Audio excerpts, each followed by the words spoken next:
esteja convosco. Ele está no meio de nós. Proclamação do Evangelho de Jesus Cristo, segundo Mateus. Glória a vós, Senhor. Naquele tempo, disse Jesus a seus discípulos: Eu vos digo, se a vossa justiça não for maior que a justiça dos mestres da lei e dos fariseus, vós não entrareis no reino dos céus. Vós ouvistes o que foi dito aos antigos: não matarás. Quem matar será condenado pelo tribunal. Eu, porém, vos digo: todo aquele que se encoleriza com seu irmão será réu em juízo. Ouvistes o que foi dito: não cometerás adultério.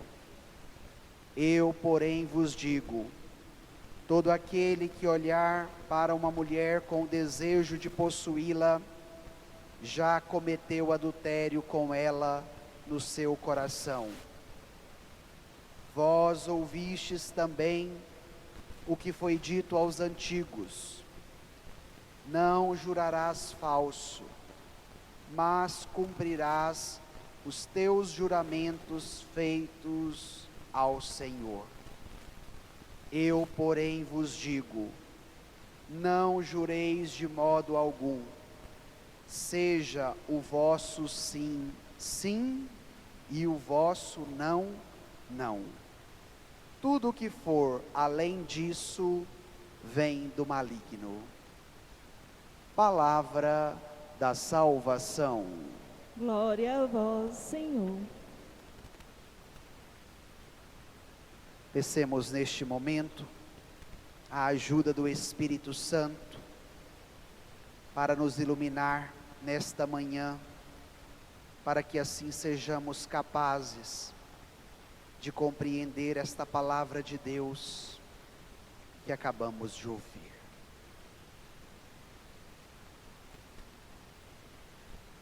Irmãos, irmãs, estamos celebrando hoje o 6º domingo do tempo comum e mais uma vez o Senhor vem falar conosco. Desde o domingo passado, nós estamos ouvindo o capítulo 5 do evangelista Mateus, que começa com o grande sermão, o Sermão da Montanha. Então, se nós tivermos a curiosidade e fizermos a leitura de todo o Evangelho de Jesus Cristo segundo Mateus, nós encontraremos 5 grandes discursos que o evangelista Mateus vai apresentar no seu Evangelho. E diante destes 5 discursos, um deles é esse que nós acabamos de ouvir do Evangelho de hoje. Então fica até uma tarefinha para casa, para que todos vocês durante a semana meditem o capítulo 5 do Evangelho de Mateus. Jesus, desde quando começou o seu ministério, a sua ação no meio do povo, ele sempre foi questionado pelos judeus, principalmente pelas autoridades religiosas, os mestres e doutores da lei, os fariseus, porque muitos deles pensavam que Jesus teria vindo para apresentar um novo modelo religioso que contradizesse a lei de Moisés e a tudo aquilo que eles receberam como herança do judaísmo. E diante desta missão, Jesus foi percebendo que essas autoridades religiosas não estavam compreendendo a ação de Jesus. E diante da instrução que Jesus deveria dar aos seus discípulos, e ao mesmo tempo o desejo de querer com que estes questionadores abrissem a cabeça e o coração também para acolherem a palavra, Jesus vai trazer esses discursos como uma forma de catequese, como uma forma de instrução. Para o povo judeu, o coração da fé, da vivência religiosa, consolidava na prática dos mandamentos. Então, em primeiro lugar, Deus chama Moisés, dá a ele 10 mandamentos, mas na época de Jesus já havia mais de 600 mandamentos, além dos 10 que Deus deu a Moisés. Então, era um código de lei muito grande que os judeus deveriam cumprir. E qual era a visão do judaísmo? Todo aquele que cumpria a lei, ali no pé da letra, ele já estava bem diante de Deus. Ele já estaria justificado diante de Deus. E agora vem Jesus nesse discurso falar que a coisa não era bem assim, como os judeus pensavam. E agora nós vamos ao texto. Esta breve explicação é para contextualizar o texto que nós vamos entrar agora para compreendermos de maneira mais consistente. Então pegue aí o seu folheto no Evangelho de hoje, vamos tomar o versículo 20. Versículo 20 do Evangelista Mateus, capítulo 5. Acharam? Vamos ler juntos? Naquele tempo, Disse Jesus a seus discípulos: Eu vos digo, se a vossa justiça não for maior que a justiça dos mestres da lei e dos fariseus, vós não entrareis no reino dos céus. então aqui já vem o primeiro apontamento do ensinamento de Jesus. A justiça dos discípulos não poderiam ser igual ao dos mestres e doutores da lei. E qual é a concepção de justiça que Jesus traz? Justiça consiste em aplicar, em viver os mandamentos de Deus na sua plenitude. Então, uma pessoa só poderia ser considerada justa a partir do momento que ela vivesse os mandamentos de Deus na sua totalidade. E aqui os mestres e doutores da lei viviam os mandamentos, mas de uma maneira rigorista. E diante desta realidade, Jesus querendo compreender este conceito de justiça mais amplo, Jesus vai precisar voltar onde? Nos mandamentos. Então agora, nós vamos ver 3 mandamentos que Jesus retoma no Evangelho de hoje, para dar uma maior compreensão, uma maior amplitude de como seria a vivência desses mandamentos. E aí nós vamos pegar o conteúdo do mandamento e vamos trazer ele para a nossa realidade, para ver o que esse ensinamento de Jesus pode nos ensinar também hoje. Tomemos agora os versículos 21 e 22. Voltemos ao texto. Olha o que está escrito lá. Vamos ler juntos?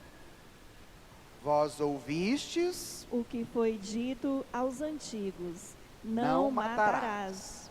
Quem matar será condenado pelo tribunal.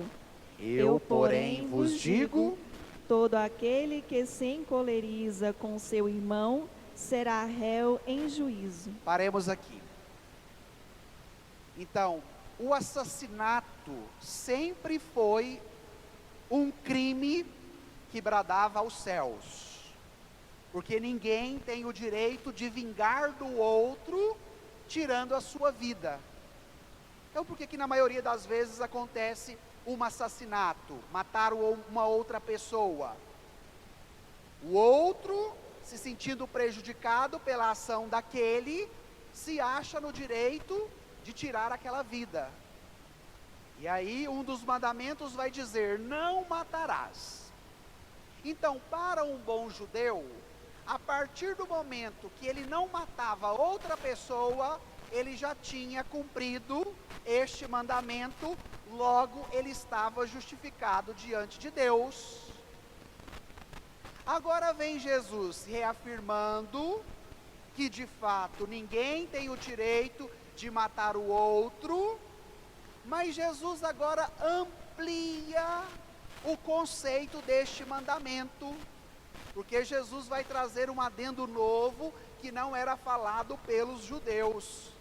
Eu, porém, vos digo, todo aquele que se encoleriza com o seu irmão será réu em juízo. O que Jesus estava querendo dizer com isso? Que há outras formas de matar, que não é somente aquela de tirar a vida da pessoa para que ela morra e tenha que ser enterrada no cemitério. Mas a partir do momento que você briga, que você fala, que você xinga, que você se desentende com o outro, as suas palavras, a sua conduta, o seu jeito de ser, também pode matar o outro. E agora vem o questionamento para nós. Diante de uma sociedade que nos instrui a violência a todo momento, e aqui diante deste primeiro mandamento que Jesus traz, nós podemos refletir sobre a violência. E vocês estão percebendo como nós estamos nos tornando pessoas agressivas e violentas em tudo que fazemos e falamos? Vocês estão percebendo como a nossa cultura, a nossa sociedade está se tornando violenta também? Quais são os jogos que mais atraem as nossas crianças? Principalmente esses jogos de videogames, esses jogos eletrônicos.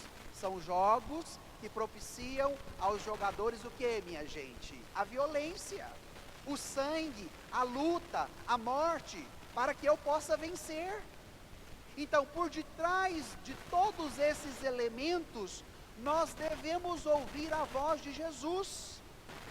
E hoje, na maioria das vezes, quando nós passamos por alguma dificuldade, por algum desentendimento, seja na família, no trabalho, na comunidade, na sociedade de maneira geral, qual é a nossa primeira forma de querer resolver o problema? Através da violência.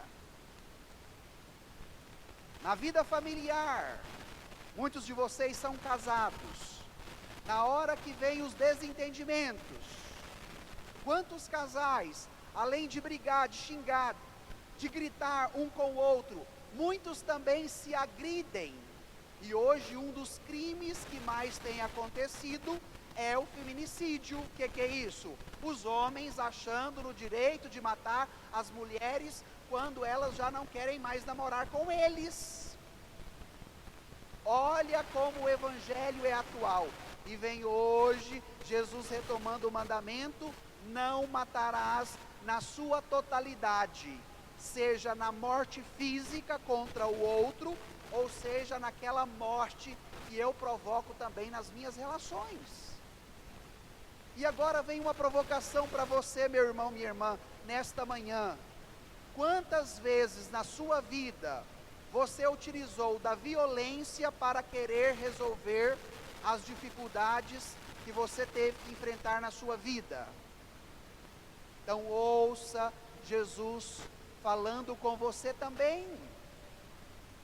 Quantas pessoas você já matou através da sua fala, do seu grito, do seu jeito de ser e de agir?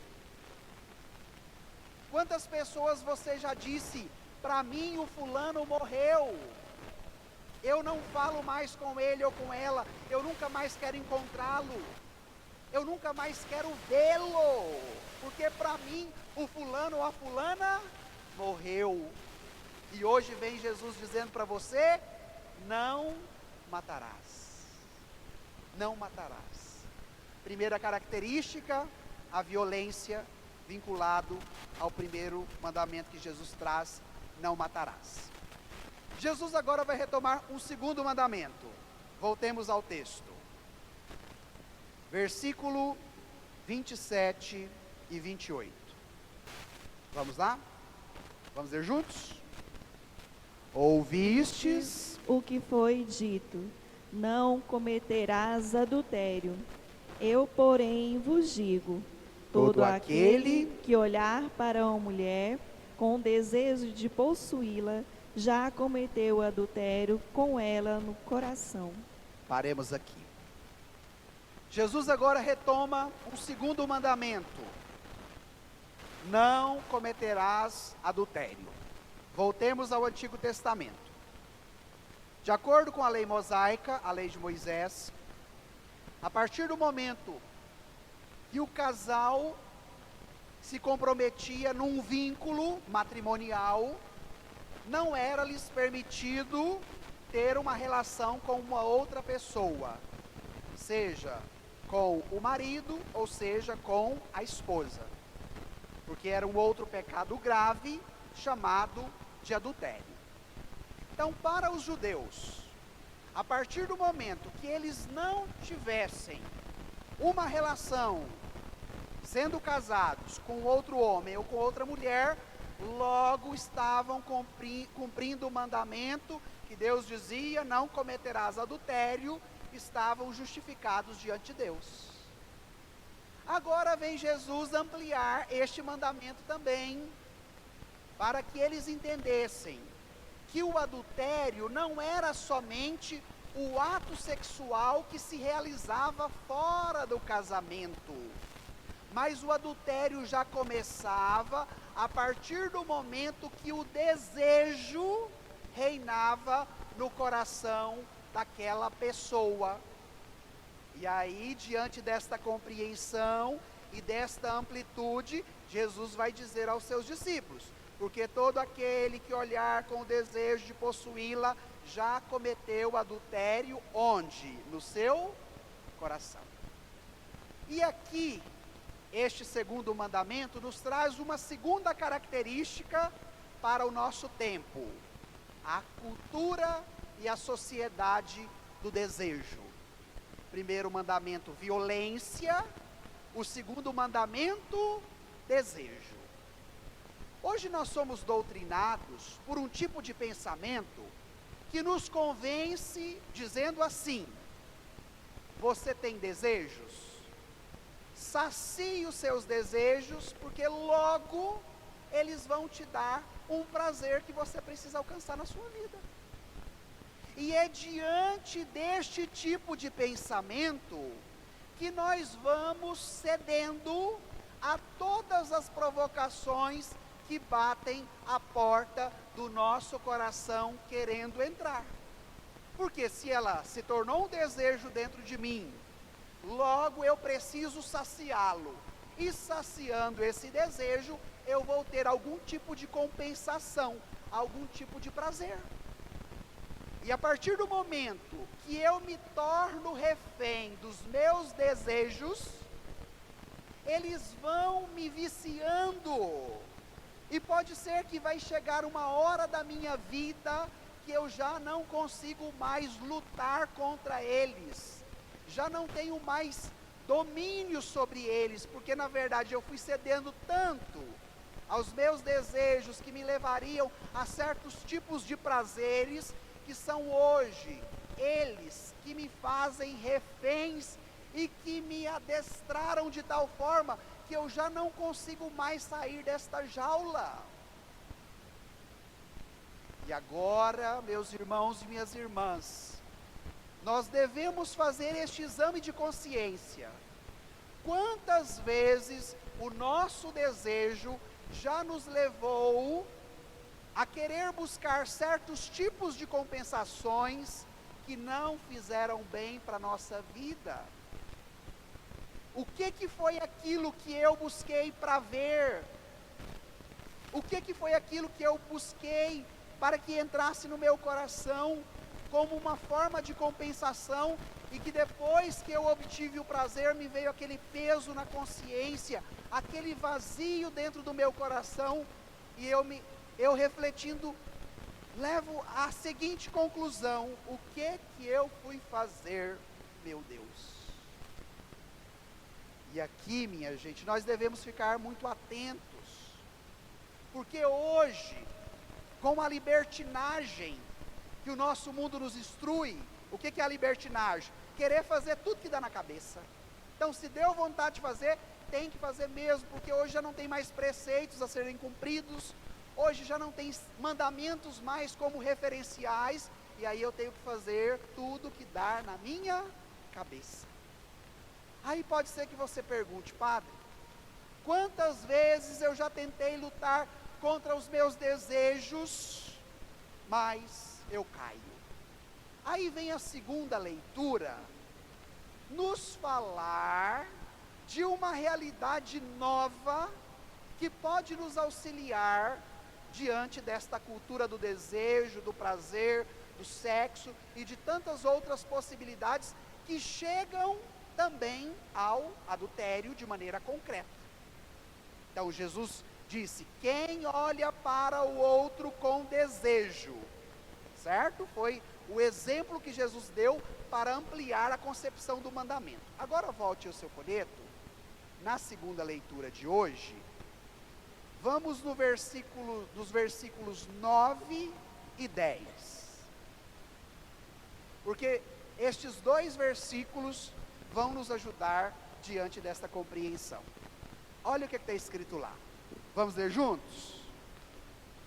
Mas como está escrito, o que Deus preparou para os que o amam é algo que os olhos jamais viram, nem os ouvidos ouviram, nem o coração jamais pressentiu. A nós, Deus revelou esse mistério através do Espírito, pois o Espírito esquadrinha tudo, mesmo as profundezas de Deus. Paremos aqui. No Evangelho, o que leva à cobiça? O olhar, não foi? Ouvimos. Se já olhou e desejou no coração, já cometeu. Agora vem a segunda leitura dizendo: o que Deus preparou para você, porque Ele te ama, o que Deus preparou para os que o amam, então você também deve responder este amor, é algo que os olhos jamais viram, que os ouvidos jamais ouviram. E por que o padre quer pegar isso daqui? Porque diante do seu desejo, que muitas vezes se tornou o seu referencial de uma possibilidade máxima, você agora deve alargar os horizontes, entender que tem algo maior que os olhos não veem.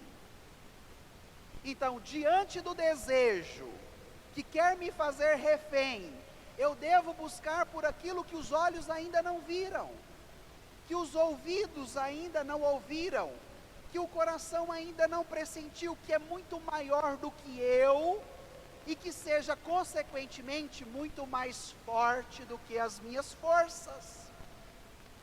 Mas qual é a nossa dificuldade? Na hora do prazer, do desejo, nós não conseguimos compreender essa palavra de Deus para ser vivida na prática, porque a nossa visão é rasa, a nossa compreensão é limitada, e nós já estamos perdendo a capacidade de acreditar naquilo que os olhos não vê. Então, enquanto os olhos estão vendo aquilo que te pede o desejo e o prazer, queira para você aquilo que os seus olhos ainda não viram, que seja maior do que o seu olhar, que seja mais forte do que o seu desejo, e será nesta perspectiva de fé que você encontrará a força para não se tornar refém dos seus desejos que te escravizam, principalmente na dimensão da sexualidade, na vivência conjugal, na vida em família. Aí você fala: padre, mas como é que isso pode acontecer? Na hora que eu estou lá com o pé comichando, padre, e aí pensar naquilo que não vejo, daquilo que não ouço, aí vem a própria palavra que te revela isso. A nós Deus revelou este mistério através do Espírito Santo, pois é o Espírito Santo que esquadrinha tudo.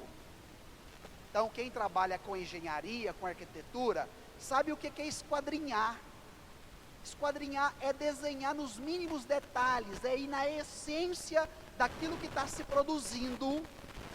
Então, quando o seu desejo desordenado querer te levar para o adultério, para a pornografia, para a masturbação, para aquilo que vai ferir os seus vínculos matrimoniais, peça ao Espírito Santo que esquadrinhe o seu coração e vai no mais profundo daquele desejo, para que o Espírito alcance o que os seus olhos não estão vendo, para que o Espírito alcance o que os seus ouvidos não estão ouvindo, mas que o seu coração está sentindo.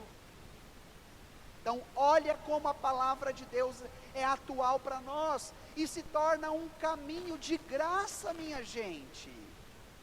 Mas nós somos um povo de cabeça dura. Então, na hora que dá o comichão, eu quero é compensar e obter o prazer, porque a coisa está ali me incomodando.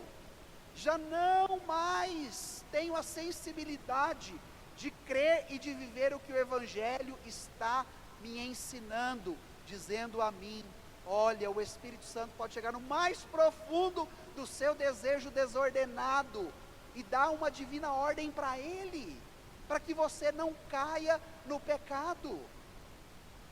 Então agora, minha gente, reflitamos,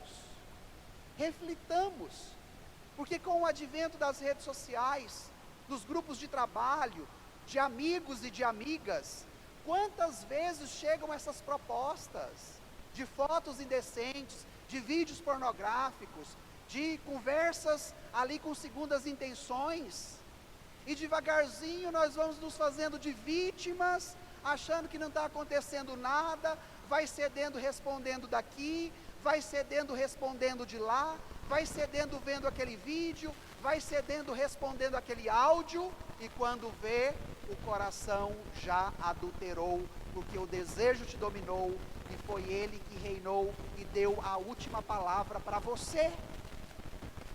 E agora vem a palavra de Deus te ensinando. Pode ser que as tentações cheguem, porque elas sempre vão chegar na nossa vida, mas aqui vem a graça e a força do Espírito, que esquadrinha, que vai ao mais profundo do nosso ser, para que nós não caiamos na tentação do pecado e vivamos uma vida de graça. E aí, quando Jesus fala do adultério, quantas famílias hoje já foram destruídas por causa de adultério, minha gente? Quantos casamentos hoje já foram por água abaixo, pelos desejos desordenados que foram reinando e que foram mandando, e que depois o casamento não deu conta mais de segurar, e aí cada um seguiu o seu caminho. Então, olha como o Evangelho é para nós, olha como a palavra de Deus é atual, mas não termina por aqui. Ainda tem um terceiro mandamento que Jesus vai trazer para encerrar o texto. Voltemos ao Evangelho, agora, no versículo 33 e 34. Voltemos ao texto, olha o que está escrito lá, vamos ler juntos? Vós ouvistes também o que foi dito aos antigos: não jurarás falso, mas cumprirás os teus juramentos feitos ao Senhor. Eu, porém, vos digo, não jureis de modo algum. Paremos aqui. Vamos parar aqui no 34. O 37 vai fechar a nossa reflexão, então daqui a pouco nós voltemos nele. Jesus traz mais um mandamento: não jurarás falso. Todas as vezes que eu vou falar desse trecho do Evangelho, eu gosto de citar um exemplo das crianças, e vai ser muito acessível a vocês, porque a grande maioria dos que estão aqui são pais e mães. Uma criança, quando ela faz alguma coisa errada, uma arte, dizemos assim, o pai e a mãe descobrem, vai lá, dana, chama atenção, põe de castigo, às vezes dá até umas palmadas, depois a coisa passa, e pode ser que a criança volte a cometer aquele erro ou um outro erro. Quando ela percebe que o pai e a mãe viram, e já olha para o filho ou para a filha, qual é a resposta do filho e da filha? mãe, eu juro. Não é assim? A meninada diz, como uma forma de se legitimar diante do pai e da mãe, e não serem prejudicados com aquele erro que eles cometeram. Então a saída é o quê? Fazer juramento. E tem que fazer juramento porque a criança? Porque o que ela fala não condiz com o que ela faz. Ela está falando para a mãe e para o pai uma coisa, e na verdade ela fez o quê? Outra. Então, diante deste impasse entre o que eu falo e eu faço, eu preciso de quê? De juramento. Isso a gente fala das crianças. Mas quantos adultos trambiqueiros também que chegam a dizer assim, eu juro pelo amor de Deus. Graças a Deus o senador Canedo não tem essa fala. Mas em outros lugares onde a gente passa, nós ouvimos quantas pessoas dizendo, eu juro pelo nome de Deus, eu juro pelo amor de Deus. E agora vem Jesus te dizendo, não jurarás falsamente. E aonde Jesus está querendo chegar? Na questão da mentira. Primeiro mandamento, não matarás, violência. Segundo mandamento, não cometerás adultério, desejos. E agora terceiro mandamento, não jurarás falso, mentira. Com esse advento das redes sociais, nós entramos numa dinâmica chamada da fake news. O que é a fake news? É uma notícia falsa. Logo é o que, minha gente? Uma mentira. E agora nós vamos pegar este mandamento, não jurarás falso, e vamos trazer ele para perto da nossa realidade, em duas circunstâncias. Primeiro, quando nós achamos que somos os donos da verdade. E agora nessa confusão da política que o nosso Brasil vive de maneira geral, em todas as instâncias, seja municipal, estadual ou federal, o que nós percebemos? Que cada um é dono da sua verdade, logo a minha verdade tem que ser imposta, mesmo quando ela se torna uma mentira. E aí nós bombardeamos a todos aqueles que, de acordo com a nossa visão, não encaixam nos nossos critérios. Até o coitado do Papa Francisco entra nessa, minha gente.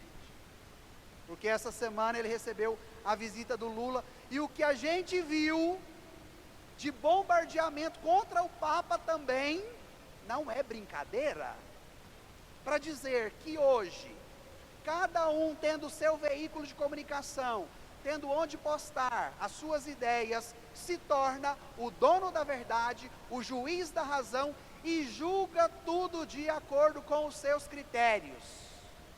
E aí, minha gente, nós estamos gerando, com este tipo de cultura, com este tipo de ação, o que hoje nós chamamos a geração do fake news, da notícia falsa ou da mentira. Porque falta um princípio que rege a vida, que dá o norte, que se torna aquela baliza na qual eu vou confrontar os meus pensamentos. E aí isso traduzido para a vida, vai nos colocando podemos dizer, um hábito muito desagradável. E qual hábito é esse, minha gente? O hábito da mentira. Porque se hoje as crianças já agem desta forma, usando o juramento, para contradizer entre o que elas falam e o que elas fazem, elas estão fazendo isso com tanta frequência, por quê? Porque dentro de casa tem professor e professora que ensina todos os dias, que fala uma coisa para o filho, para a filha, e faz outra coisa na hora de agir. E agora vem a palavra de Deus nos ensinar que nós temos princípios e mandamentos que nos auxiliam nesta caminhada para que nós não sejamos também um fake news, para que a nossa vida não seja pautada pela mentira, de acordo com o nosso bel desejo, mas que de fato a verdade prevaleça. E para que isso aconteça, eu preciso ter palavra. Olha como que o Evangelho encerra. Vamos agora no versículo 37. Olha o que está escrito lá. Vamos ler juntos o versículo 37? Seja o vosso sim, sim, e vosso não, não. Tudo o que for além disso, vem do maligno. Paremos aqui. Aí você pode perguntar assim: padre, às vezes eu minto demais. E o que eu preciso fazer agora, de acordo com o ensinamento do Evangelho, para sair desta vida de mentiras? Aí vem Jesus dizendo: seja um homem de palavra, seja uma mulher de palavra, que o vosso sim seja sim, e que vosso não seja não. Vamos tomar um exemplo? Antigamente, nós não tínhamos tantos advogados, cartórios e instâncias judiciais. Quando se fazia um negócio de compra ou de venda, o que valia na negociação? A palavra da pessoa. Não, se foi o seu Joaquim que falou, você pode acreditar, porque o seu Joaquim é um homem de palavra. Não era assim, antigamente? Agora, hoje, nós temos contrato, nós temos advogados, nós temos testemunhas, nós temos cartórios, nós temos tribunais da justiça, e chega no final, o que a pessoa faz? Dá o calote. Porque a partir do momento que nós perdemos a capacidade de agirmos com retidão e com honestidade, para sermos homens e mulheres de palavra, não adianta cartório, não adianta justiça, não adianta testemunha, porque o trambique é que vai ter a última palavra. Agora vamos pegar um outro exemplo envolvendo a família. Como que nós estamos educando as nossas crianças hoje? Sem palavras. Porque como a meninada de hoje é muito inteligente, é muito esperta, o que a mãe e o pai vai induzindo a criança, e a criança entende que tudo na vida precisa ser negociado. Aí chega na hora do almoço, hoje é domingo, muitos de vocês vão estar nos almoços de família, na casa do avô, da avó, do tio, da tia, do pai, da mãe. Aí chega na hora do almoço, a meninada não quer comer. O pai e a mãe dana, briga, fala, vai comer, vai. E a criança, não. E o pai e a mãe ali apertam. Às vezes a criança até começa a comer chorando, aí já vem a avó, tadinho, não faz isso com ele não. Eu não fazia isso com você quando você era pequena. Não é assim? Aí vem as avós, as advogadas, né? Mas a meninada hoje tem que ser criada firme, porque senão eles dão nó na goteira. A criança começa a chorar, e ela propõe logo uma negociação com a mãe. Que às vezes o pai vai ser mais ríspido, né? A mãe já é mais afetuosa. E aí logo a mãe diz assim: olha, se você comer, tá vendo ali a caixa de chocolate? Aí a criança cresce o olho lá para a caixa de chocolate. Então, se você comer ao menos um pedacinho da carne, depois vai ter o quê? Chocolate. Por que o padre está dando esse exemplo? Vocês ficam rindo porque é bem conhecido, né? Porque a partir do momento que nós utilizamos esta metodologia da negociação, a criança vai entendendo que o seu sim nunca será um sim para sempre. E a criança também vai entendendo que o seu não nunca será um não. Porque na hora que ela começou a comer e que ela apontou para a caixa de chocolate, você disse não. Mas depois que ela negocia com você, se ela comer o bife, o que é que você vai dizer no final do almoço para o chocolate? Sim. E hoje, quando nós temos um bando de marmanjos e marmanjas que não tem palavra, e por que que isso está acontecendo? Porque Deus de pequeno, o nosso sim não é sim, e o nosso não, não é não, basta negociar. E agora vem a palavra de Deus te dizendo: seja o vosso sim, sim, e o vosso não, não. Qual foi a última frase do Evangelho? Tudo o que for além disso vem de quem, gente? Do maligno. Então pense neste Evangelho na hora da sua negociação, pai. Pensa nesse Evangelho, mãe, na hora da sua negociação. E aqui nós podemos ampliar isso para todas as dimensões da vida. No trabalho, nas propostas indecentes que chegam, no casamento, diante da tentação do adultério, dos nossos desejos violentos que agem dentro de nós e que nos mandam resolver tudo com a violência. Então, uma palavra dada e consolidada, de acordo com os critérios do Evangelho, te impede de ser um assassino, seja na dimensão biológica, ou seja na dimensão relacional, porque já não será mais a violência que vai predominar sobre o seu coração e as suas atitudes. Portanto, hoje Jesus diz: não matarás. Será o norte que a palavra te dará para que você já não seja mais dominada pelos seus desejos desordenados, principalmente no campo da afetividade e da sexualidade. E é Jesus te dizendo: não cometerás adultério. E não será mais uma palavra como areia que se esvai com o vento, mas será o seu sim, sim, e o seu não, não. E é Jesus te dizendo: não jurarás falso. Gente, que maravilha esse Evangelho. Olha como esse Evangelho é completo.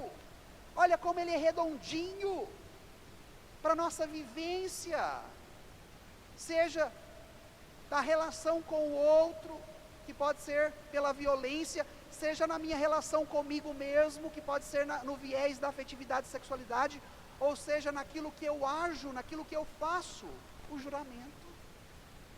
3 mandamentos que falam do nosso todo. E agora eu quero encerrar esta pregação com o Salmo, porque aí você poderia perguntar: padre, se eu topo a parada de caminhar com Jesus e fazer esta experiência que o Evangelho de hoje me possibilita, o que vai acontecer comigo? Pegue aí o versículo 1 e 2 do Salmo. Olha o que a palavra vai dizer para você, se você abre o coração para acolher os ensinamentos do Evangelho e viver a cada dia. Olha lá, versículo 1 e versículo 2. Feliz o homem sem pecado em seu caminho, que na lei do Senhor Deus vai progredindo. Feliz o homem que observa seus preceitos e de todo o coração procura a Deus. Está aqui. Se você quer ser feliz, aquela felicidade plena que você busca como pessoa, seja nas relações da família, no casamento, no trabalho, na comunidade, é necessário o quê? Caminhar na lei do Senhor Deus, ir progredindo nesta lei, observar os seus preceitos, os seus ensinamentos, e de todo o coração fazer o quê? Procurar a Deus. Então, na hora que a sua violência quiser te dominar, procura a Deus, porque o Espírito Santo vai esquadrinhar o seu coração. Na hora que os seus desejos afetivos e sexuais quiserem te dominar, procura a Deus, porque o Espírito Santo vai esquadrinhar o seu coração. Na hora que você quiser resolver todos os seus problemas sendo uma pessoa mentirosa, procura a Deus, porque o Espírito Santo vai esquadrinhar o seu coração, e aquilo que os seus olhos não veem, que os seus ouvidos ainda não ouviram, o Senhor vai te dar a graça, porque você é amado, porque você é querido, porque Ele quer te ver feliz. E ser feliz é o homem sem pecado, que em seu caminho, que na lei do Senhor Deus, vai progredindo. Então, que no final desta pregação, nós peçamos esta graça ao Senhor. Então agora, deixe o seu folheto um minutinho de lado. E por um momento, feche os seus olhos para que você se concentre. E faça uma reflexão da sua vida. Um exame de consciência. Aonde a palavra de Deus te cutucou mais? Quando ela te disse, não matarás, não cometerás adultério, não levantarás falso, não julgarás falsamente. E vai pedindo agora ao Espírito Santo, para que Ele abra os seus olhos para aquilo que você ainda não consegue ver. Que Ele abra os seus ouvidos para aquilo que você ainda não consegue ouvir. Peça ao Espírito Santo para esquadrinhar o seu coração, para ir nas profundezas mais remotas do seu interior. E vai pedindo isso, que você quer mergulhar nas profundezas deste Espírito, para que este Espírito te dê a graça de não ser mais uma pessoa violenta, de já não matar os outros com as suas palavras ou com as suas atitudes. Mergulhe nas profundezas do Espírito, para que a sua dimensão afetiva e sexual sejam ordenadas para a felicidade, para a vivência do amor, e que você já não seja mais refém dos seus desejos sexuais. Peça ao Espírito Santo para esquadrinhar o mais profundo da sua alma, para que o seu sim seja sim, e para que o seu não seja não, e que você já não precise mais viver na mentira, no falso julgamento. Permita que a lei do Senhor Deus oriente as suas escolhas. Permita com que os preceitos do Senhor sejam observados na sua vida, e que o Espírito Santo te dê essa graça de mergulhar nas profundezas de Deus, porque Deus quer mergulhar nas suas profundezas e te dar a felicidade que você tanto busca, que você tanto luta, que você tanto espera. Então peça nesta manhã que o Espírito Santo de Deus habite em você e te dê essa graça. Quero mergulhar nas profundezas Do Espírito de do Deus. Espírito de Deus E descobrir suas e riquezas. descobrir suas riquezas Em meu coração. em meu coração. Vamos cantar isso, pedindo ao Senhor essa graça. Quero mergulhar. Quero mergulhar nas profundezas Do Espírito de do Deus. Espírito de Deus E descobrir suas riquezas. e descobrir suas riquezas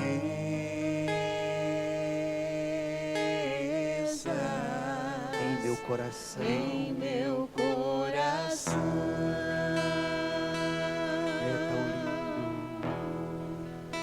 descobrir suas riquezas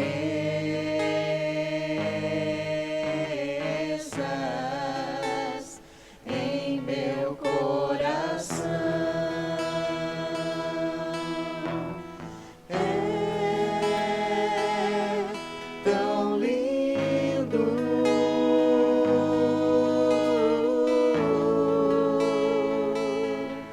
tão simples, brisa leve, tão suave, doce Espírito Santo de Deus.